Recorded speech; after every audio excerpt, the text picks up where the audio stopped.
화면에 성경이 안 나오니까 답답하시죠? 예. 성경은 있어야 돼요. 그죠? 네. 얼굴이 오늘따라 왜 이렇게 예수님 얼굴처럼 이렇게 밝아 보이시지? 찬양을 그렇게 해서 그런가요? 우리나라가 저는 가끔 참 대단한 나라다 이런 생각을 제가 가끔 합니다. 제가 나라 일을 뭐 해본 적은 없지만 나라 일한 거는 뭐 군에서 군 생활한 게 뭐 직접적으로는 전부인데 가끔 우리나라가 참 대단하다, 또 어떤 면에서 좀 특별하다 이런 생각을 할 때가 있습니다. 어떤 방송을 보니까 새삼스럽게 우리나라가 경제력으로는 세계 10위고 군사력은 세계 6위라고 그러더라고요. 여러분, 세계에 많은 나라 200개가 넘는 나라가 있는데 군사력으로만 따지면 저희가 세계 6위랍니다. 뭐 미국, 중국 당연히 저보다 앞서겠죠. 두 개 빼면 한 세 정도밖에 없는 거예요. 웬만한 나라들은 선진국이라 할지라도 다 우리나라보다 군사력도 약한 거죠.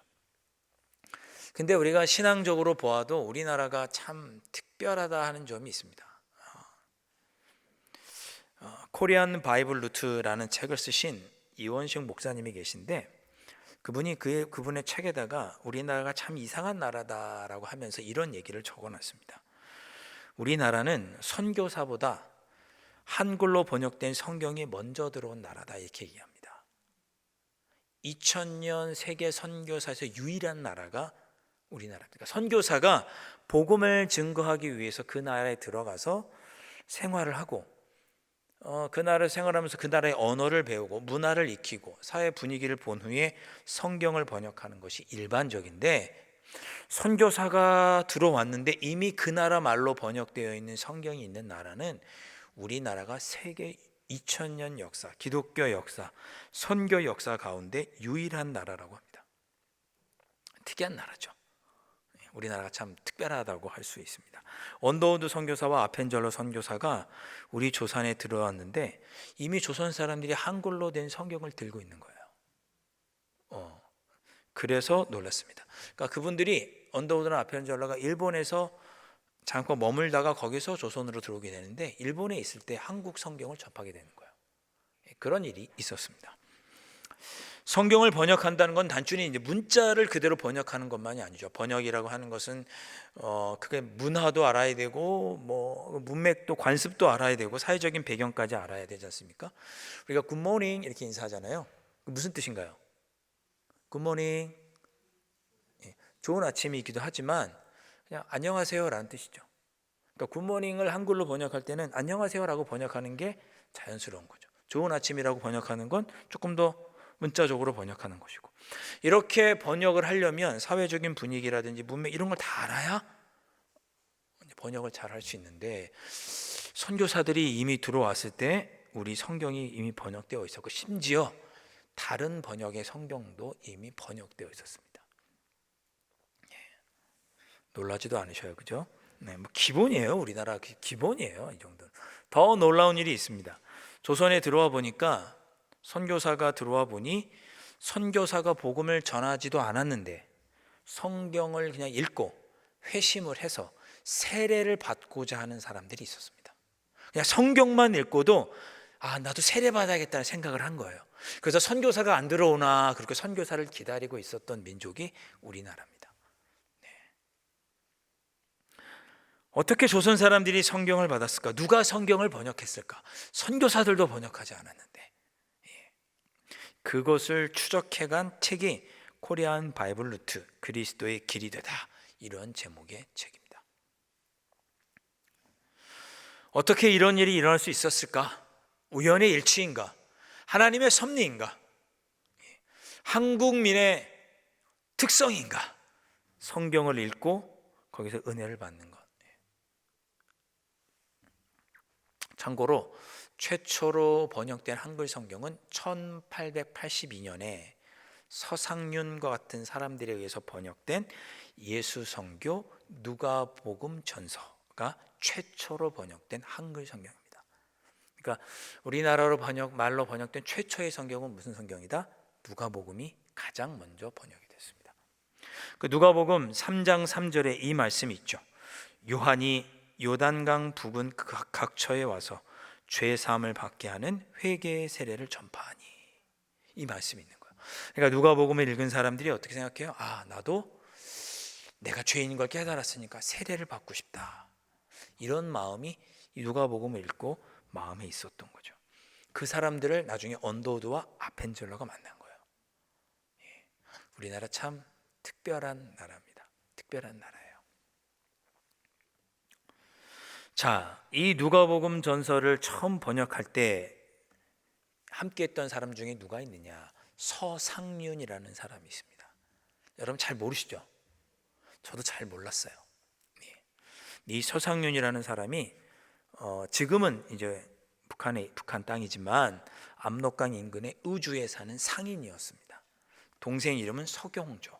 둘이 형제가 홍삼을 중국에다 팔고, 그것도 중국에서 물건 사오고 이렇게 해서 하는 그런 일을 했던 형제였어요. 근데 이 서상륜이 중국에 홍삼을 팔러 갔다가 그만 만주로 이제 홍삼을 팔러 갔다가 그만 장티푸스에 걸리고 맙니다. 막 설사도 하고 막 그러잖아요. 근데 심하게 장티푸스를 앓았어요. 그래서 거의 사경을 헤맬 지경에 이르렀습니다. 그런데 그때 만주에 마침 와 있던 이름이 타이어예요. 맥킨타이어. 안 웃기세요? 한국 타이어도 아니고 맥킨타이어 선교사가 이 서상륜을 이제 만나게 됩니다. 그래서 그가 아프다는 이야기를 듣고 아무런 조건 없이 병원도 소개해주고 간호도 해주고 자기의 돈을 들여서 서상륜을 치료받을 수 있도록 도와줍니다. 그때 서상륜이 생각하기에 참 이상한 거예요. 저 서양 사람은 나를 본 적도 없는데 왜 나를 저렇게 지극정성으로 치료해 줄까? 이 서상륜이 13살에 부유한 부잣집에서 태어났지만 13살에 부모님을 다 잃고 그리고 어렵게 동생과 함께 생활을 했습니다. 13살부터 세상이 호락호락하지 않다는 걸 알았어요. 세상이 참 먹고 살기 힘들구나. 그런 걸 알았던 사람이 바로 이 서상륜입니다. 그런데 생판 모르는 서양인이 와서 먹을 것도 주고 옷도 주고 자기 아플 때 돌봐주기도 하고 돈도 내주고 이렇게 하는 걸 보고 왜 저 사람은 나에게 이렇게 호의를 베푸는 걸까 궁금했습니다. 그에게 물어봐요. 맥킨타이어에게. 그랬더니 뭐라고 얘기하느냐? 내가 예수 그리스도의 사랑으로 너에게 이렇게 한 것이다 라고 이야기를 듣습니다. 예수님의 사랑으로 나도 당신에게 이렇게 베푸는 겁니다. 이렇게 맥킨타이어에게 듣는 거예요. 그리고 나서 그럼 도대체 예수님이 누군가 궁금한 거예요. 그래서 그때부터 그가 예수님을 믿기 위해서 예수님이 궁금해서 성경을 번역하는 일에 그가 참여하게 됩니다. 예수님이 알고 싶어서. 그렇게 해서 서상륜 외에도 10여 명의 조선 사람들이 함께 모여서 성경을 번역했고 그것이 예수 성전 누가복음이고 그것을 친히 들고 북한에 들어가서 북한 지역의 성경을 보급하고 심지어 그걸 가지고 가방에다 짊어지고 서울까지 한양에까지 와서 성경을 나눠주면서 복음을 증거했던 사람이 누구냐? 서상륜입니다.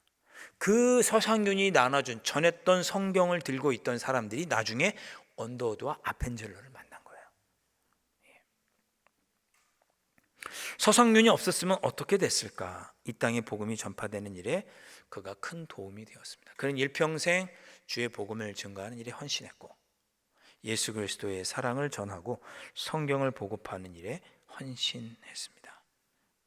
그가 있었기에 선교사들도 번역된 성경을 가지고 하나님의 일을 능력 있게 할 수 있었고 또 이 땅에 복음이 전해지는 일에 더 앞당겨질 수 있는 일을 서상륜이 한 거죠. 근데 우리가 못 들어봤잖아요. 서상륜. 우리가 처음에 복음을 증거하는 일을 하면 누구만 생각하느냐?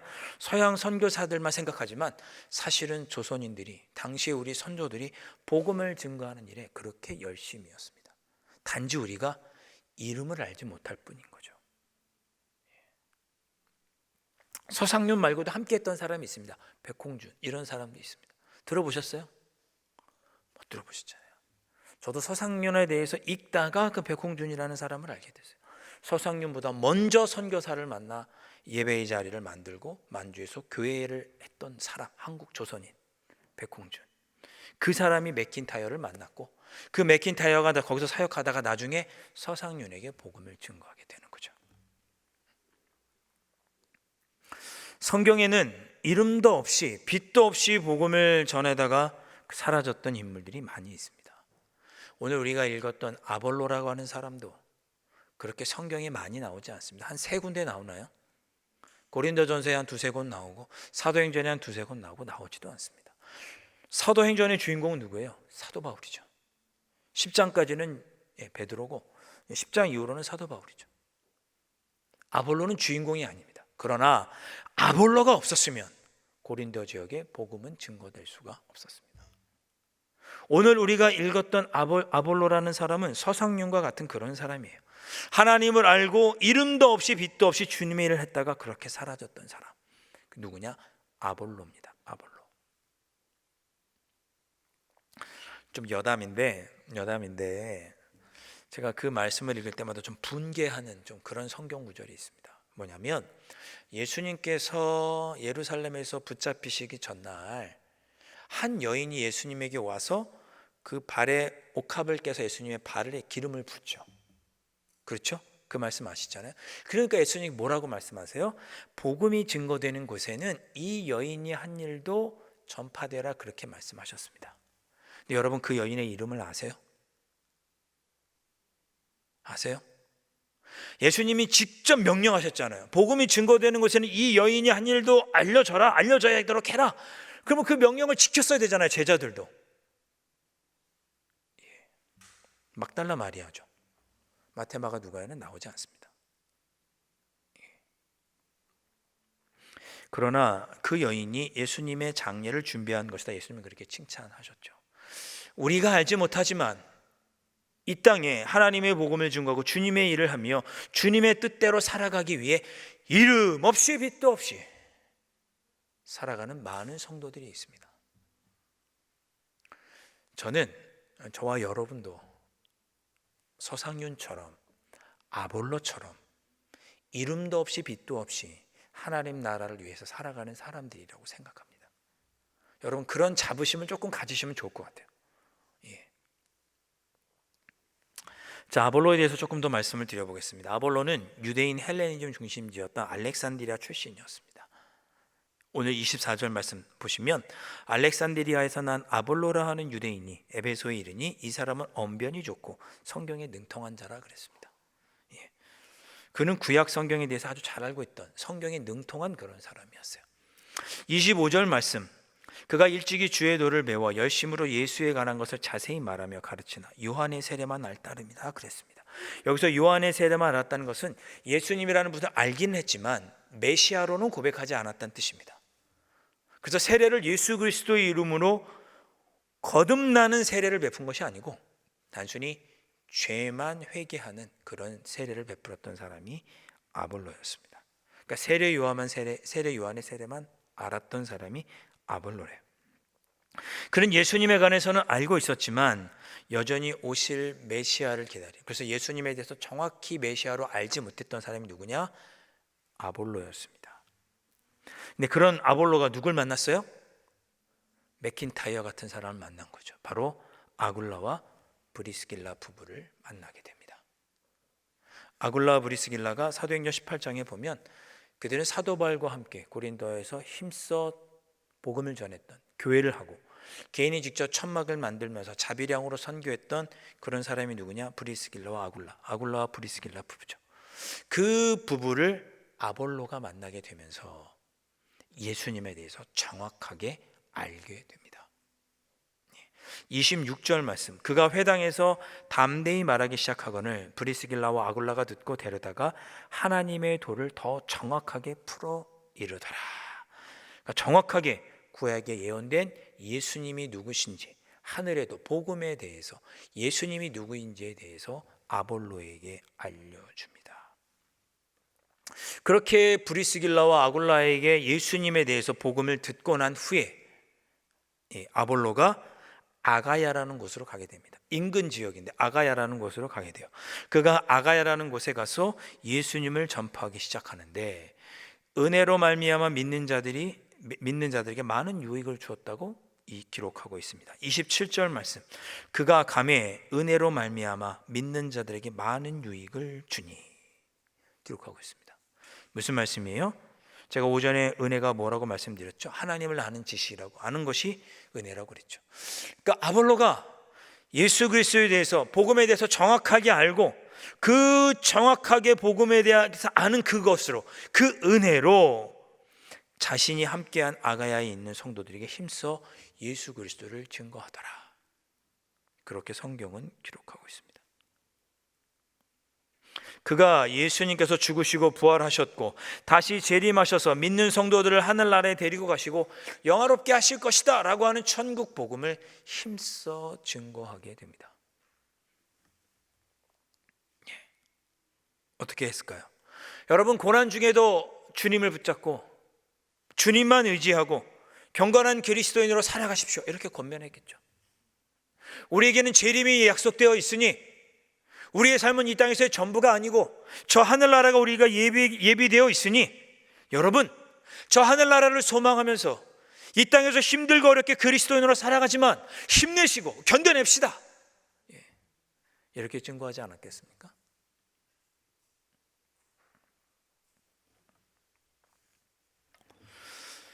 저는 이런 모습이 서상윤과 이렇게 오버랩이 됩니다. 아볼로 같은 사람이 있었고 또 서상윤과 같은 사람도 있었구나. 우리가 잘 알지 못하고 성경의 주인공은 아니지만 하나님 나라를 위해서 이렇게 쓰임받은 사람들이 있었구나. 저 여러분, 오늘 함께 기도하기 원하는 것은 이것입니다. 주님, 제가 아볼로와 서상윤처럼, 제가 서상윤이라고 말하지 않았으면 그런 사람이 있는 줄도 모르셨을 거 아니에요, 그죠? 주님, 제가 있는 자리에서 아볼로와 서상윤처럼 이름도 없이 빛도 없이 살아갈 수 있도록, 주님의 자녀로 살아갈 수 있도록 도와주십시오. 하나님은 아가야의 복음을 전하기 위해서 아볼로를 예비하셨고 이 땅에 복음이 증거되는 일에 앞장서시기 위해서 서상윤을 예비하셨고 선교사들을 위해 성경을 번역할 사람들을 예비하시고 성경을 번역해서 주셨습니다. 저와 여러분이 아볼로와 서상윤처럼 하나님께서 나를 예비해 두셨다. 하나님께서 나를 예비해 두셨다. 나로 먼저 하나님을 알고 예수 그리스도의 구원의 은혜를 알고 하나님의 자녀가 되게 하신 것은 나를 예비하신 것이다. 나를 통하여 하나님의 일을 하기를 원하신다. 하나님께서 그렇게 생각하시고, 여러분, 누가 아무도 알아주지 않아도, 담임 목사님이 좀 알아주지 않아도, 우리 권사님이 알아주지 않아도, 남편이 알아주지 않아도, 아내가 안아주지 않아도, 자녀들이, 가족들이 아무도 알아주지 않아도 맡은 삶의 자리에서 신실한 그리스도인으로 살아가실 수 있는 여러분이 되셨으면 합니다. 그렇게 기도하실 수 있었으면 좋겠습니다.